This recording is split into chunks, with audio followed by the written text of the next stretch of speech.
The loneliness epidemic, let's talk about it.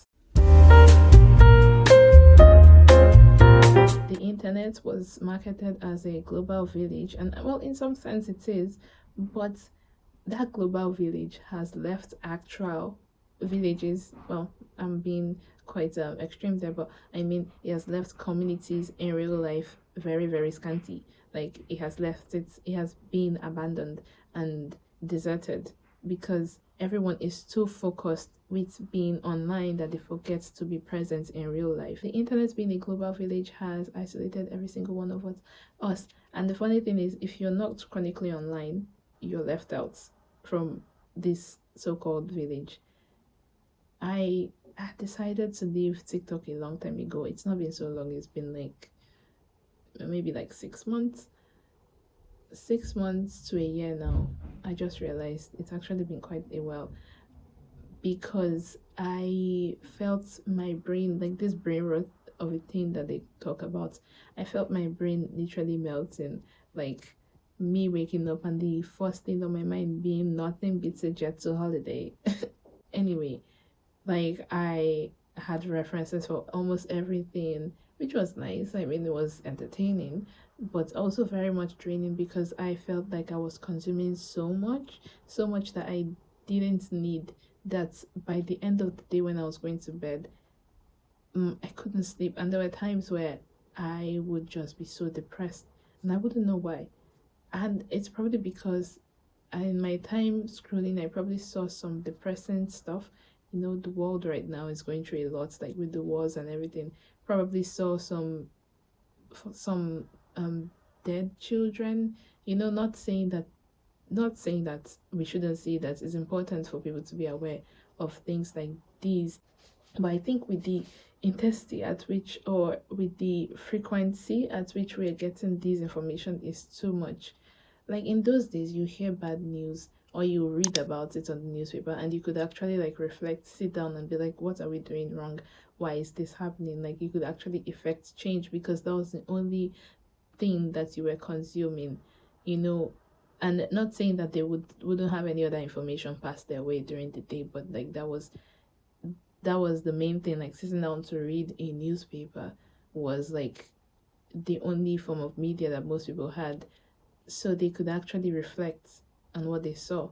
But now we get so many news, like probably, I'm not even sure, but I'm sure it's a lot, like up to thousands of details, new details about different things. And we see a sad video, we scroll, we see a funny video, we scroll, we see another sad video, we scroll, we see something enlightening, we scroll and scroll and scroll and scroll. And like, just imagine consuming that much information every single day.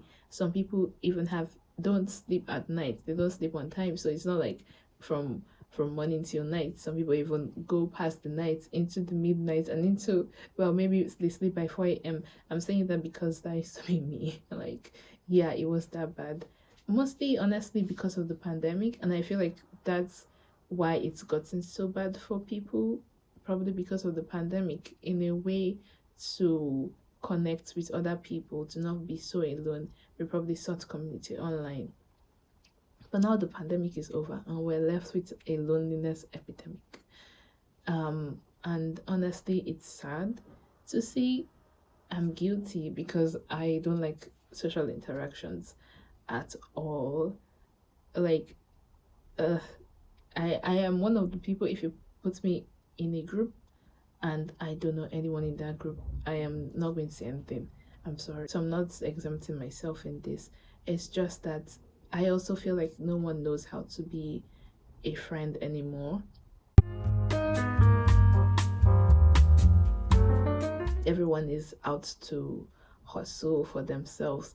And honestly, the loneliness, when people talk about the loneliness epidemic, I feel like they make it seem like a Gen Z fault. Meanwhile, I feel like it's a collective effort, you know, it's social media. It's also how we were brought up. It's also the pandemic. It's a lot of things that have like influenced this mindset of me, me, me.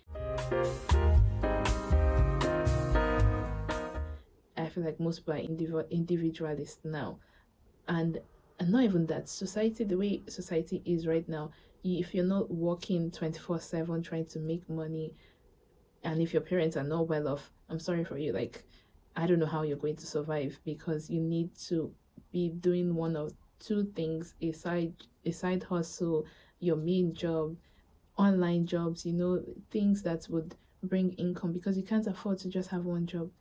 Yeah, and this like kind of makes it hard for you to plan hangouts with your friends because everyone is so busy. So I mean, I don't know if there's a solution to it.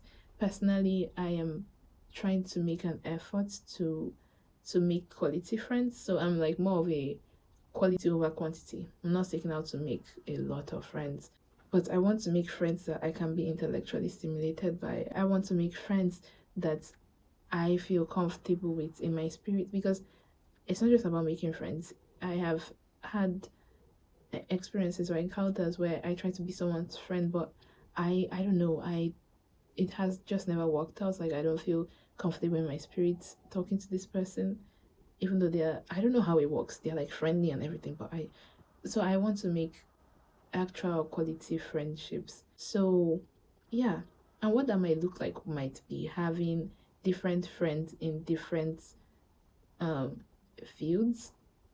What I mean by that is, like, you can have a friend where they are so good at ranting, or giving advice rather. Like, when you rant to them, they have like the best advice. There are some friends that might not have the memory capacity, or the, should I say, talent of being someone who gives good advice, but maybe they intellectually stimulate you.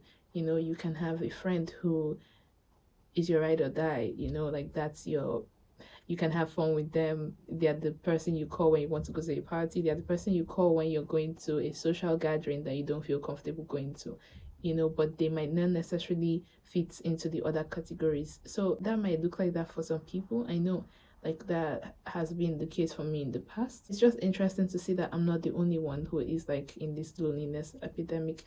Personally, the way I am, though, I honestly find it hard to get lonely, but I need to remind myself that I need people. Man is a social being.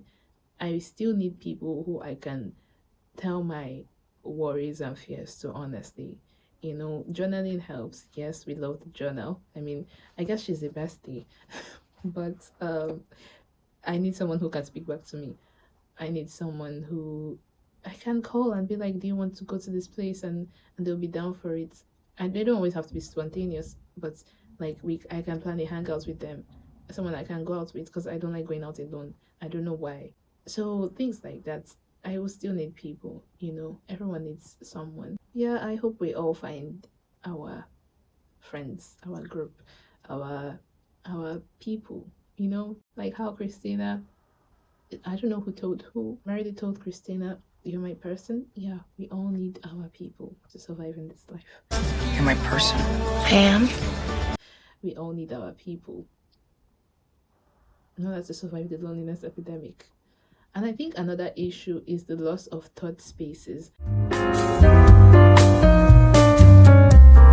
are spaces like parks, like the rooftop, honestly, just a space where, like, it could be for a social activity, or just a space where you can hang out with people without spending money. And there's a loss of thought spaces.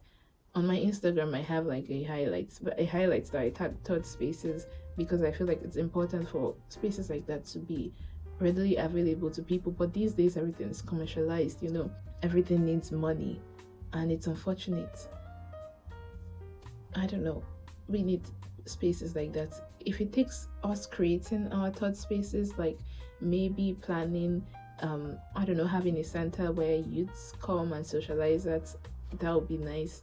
Or even if you own an apartment and you've decided every Fridays I'm going to be hosting game nights, sure, that's also a thought space, and I feel like it'll be very useful. It doesn't need to be exclusively your best friends. Especially if your best friends are not around, you can reach out to colleagues. Actually, maybe just one or two colleagues who you like vibe with, because you can invite people. Maybe if you go to, maybe people you see at the gym, like you always see this lady, this girl, and you always say hi, and you can invite them. Yeah, and I'm sure it will be great. Friends are family, and it's important for you to have family. Okay, please like and subscribe if you liked the video. I'm still trying to work on my video format. I'm still trying to work on my intro. Honestly, I don't know if I should have an intro or if I should just jump right in, because most people honestly need their attentions grabbed. Hope you have a nice day. Thank you for listening to my rant once again, and peace.